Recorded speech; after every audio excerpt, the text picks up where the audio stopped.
അല്പസമയം കഴിഞ്ഞ് ഡങ്കായി മെല്ലെ എഴുന്നേറ്റു. വീട്ടുകാർ ഇനിയും എഴുന്നേറ്റിട്ടില്ല. അവർ കാത്തിരുന്നു. കുറച്ചു കഴിഞ്ഞപ്പോൾ വീട്ടുകാരി പതുക്കെ എഴുന്നേറ്റിരുന്നു. അല്ല, ഇവിടെ അടുത്തെങ്ങാനും ബാർബർമാരാരെങ്കിലും ഉണ്ടോ? അധികം കൂലി വാങ്ങുന്ന ആള് വേണ്ട, ഒരു സാധാരണ ബാർബർ മതി. ഒട്ടും സമയം കളയണ്ട എന്ന് കരുതി ഇങ്കായി തിടുക്കത്തിൽ ചോദിച്ചു. ഉറക്കെ ഒരു നിലവിളിയായിരുന്നു മറുപടി. അവർ നിലത്തേക്ക് തന്നെ മറിഞ്ഞു വീഴുകയും ചെയ്തു. ഇതെന്തു കഥ? ഡങ്കായിയും ഇങ്കായിയും പരസ്പരം നോക്കി. ഇവരുടെ അതിഥി പൂജ പൂർത്തിയാവാൻ കുറെ സമയം പിടിക്കുമെന്ന് തോന്നുന്നു, ഡങ്കായി പറഞ്ഞു. നമുക്കാണെങ്കിൽ ഏറെ സമയം കളയാനുമില്ല, ഇങ്കായി ഓർമ്മിപ്പിച്ചു. അതെ, അതുകൊണ്ട് ബാർബറെ നമുക്ക് സ്വന്തമായി തിരഞ്ഞു കണ്ടുപിടിക്കാം, എന്താ? അവർ രണ്ടാളും കൂടി മുന്നോട്ടു നടന്നു. കടപ്പുറത്ത് നിറയെ തോണികളുണ്ട്. നിലാവെളിച്ചത്തിൽ അവ ഉറങ്ങിക്കിടക്കുകയാണ്. ഡങ്കായി, ഇതെന്തു സാധനമാണ്? അത് കടൽ യാത്രയ്ക്ക് ഉപയോഗിക്കുന്ന വാഹനമാവണം. ഈ മനുഷ്യർ വലിയ ബുദ്ധിമാന്മാരും മിടുക്കന്മാരുമാണെന്നല്ലേ നീ പറഞ്ഞത്? നല്ല അധ്വാനശീലരാണെന്നും. എന്നിട്ട് ഈ വാഹനത്തിലൊന്നും ഒരൊറ്റ ജീവിയുമില്ലല്ലോ, ഇങ്കായി ചോദിച്ചു.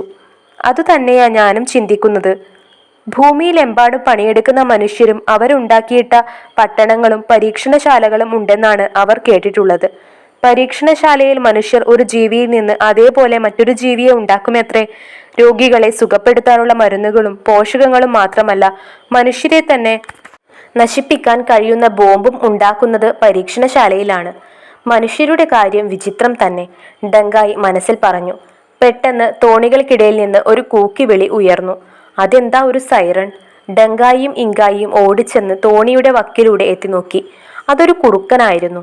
ഞണ്ടുകളെ പിടിച്ചു തിന്ന് വയറു നിറഞ്ഞപ്പോൾ ആകാശത്തെ അമ്പിളിമാമനെ നോക്കി മൂപ്പരങ്ങനെ നീട്ടി ഓലിയിടുകയാണ്. ഇതെന്ത് ജന്തുവാണ്? ഇങ്കായി ചോദിച്ചു. എനിക്കറിയില്ല, ചങ്ങാതി നന്നായി പാടുന്നുണ്ട്. ഡങ്കായിക്ക് കുറുക്കന്റെ സംഗീതം പെരുത്തിഷ്ടായി. അവർ തോണികൾക്കിടയിലൂടെ നടന്ന് കുറുക്കന്റെ അരികിലെത്തി. ഒന്നാവട്ടം ആലാപനം കഴിഞ്ഞ് കുറുക്കൻ തിരിഞ്ഞു നോക്കിയപ്പോൾ ഡങ്കായിയും ഇങ്കായിയും കൈകൊട്ടി. ഭേഷ്, ഭലേ ഭേഷ്! അടുത്ത നിമിഷം അവർ കണ്ടത് പ്രാണവേദനയോടെ നിലവിളിച്ചുകൊണ്ട് തിരിഞ്ഞോടുന്ന കുറുക്കനെയാണ്. പാവം, അത് ചെന്നു ചാടിയതാകട്ടെ കടൽ തിരകളിലും. കടൽ ജീവിയോ? ഡങ്കായിക്ക് സംശയമായി. കുറച്ചുനേരം തിരകളിൽ മല്ലിട്ട ശേഷം കരയ്ക്കു കയറിയ കുറുക്കൻ ശരം വിട്ടതുപോലെ കുതിച്ചോടി, തിരിഞ്ഞു പോലും നോക്കാതെ. ഇവിടുത്തെ മനുഷ്യർക്ക് മാത്രമല്ല, ജന്തുക്കൾക്കും വിചിത്രങ്ങളായ ആചാരങ്ങളാണ്, ഇങ്കായി പറഞ്ഞു. വല്ലാത്തൊരു ഗ്രഹം തന്നെ. അവർ പിന്നെയും കുറെ നടന്നു. ദൂരെ കുറെ വിളക്കുകൾ അണയുകയും കത്തുകയും ചെയ്യുന്നു. അവർ നടത്തത്തിന് വേഗത കൂട്ടി. അവിടെ കുറെ ആളുകൾ ചേർന്ന് കടപ്പുറത്ത് എന്തോ തിരയുകയാണ്. മണൽ മാന്തി എന്തോ എടുക്കുന്നുമുണ്ട്. ഇന്ന് കുറേയേറെ കടലാമകൾ കരയ്ക്ക് കയറിയിട്ടുണ്ട്, ഒരാൾ പറഞ്ഞു. നല്ലോണം നോക്കിക്കോ, തോന മുട്ടയുണ്ടാവും, മറ്റൊരാൾ മറുപടി പറഞ്ഞു. അവരെന്താ തിരയുന്നത്? ഇങ്കായി ചോദിച്ചു. അവർ കടലാമയുടെ മുട്ടകൾ തിരയുകയാണ്. കടലാമ കരയിൽ കയറി മുട്ടയിട്ട് മണൽ കൊണ്ട് മൂടിയിടും. മുട്ട താനെ വിരിഞ്ഞ് കുഞ്ഞുങ്ങളുണ്ടാവും. പക്ഷേ ഈ മനുഷ്യർ അവ വിരിയാൻ വിടാതെ കട്ടെടുക്കുകയാണ് തിന്നാൻ, ഡങ്കായി മന്ത്രിച്ചു. കഷ്ടം, കടലാമകൾക്ക് പിന്നെ എങ്ങനെ കുഞ്ഞുങ്ങൾ ഉണ്ടാകും? ഇങ്കായിക്ക് സങ്കടം വന്നു. കുറച്ചുനേരം ആലോചിച്ച ശേഷം അവൻ വീണ്ടും ചോദിച്ചു. ഡങ്കായി, നീ നേരത്തെ പറഞ്ഞ വാസ്കോഡ ഗാമയുടെ ആളുകൾ ഇപ്പോഴും ഇവിടെയുണ്ടോ? ഈ മോഷ്ടാക്കൾ അവരാണോ? ഡങ്കായി ഒന്നും പറഞ്ഞില്ല. നമുക്കവരെ ഓടിച്ചാലോ? ഇങ്കായി പിന്നെയും ചോദിച്ചു. വേണ്ട, നമ്മൾ യുദ്ധത്തിന് വന്നവരല്ല.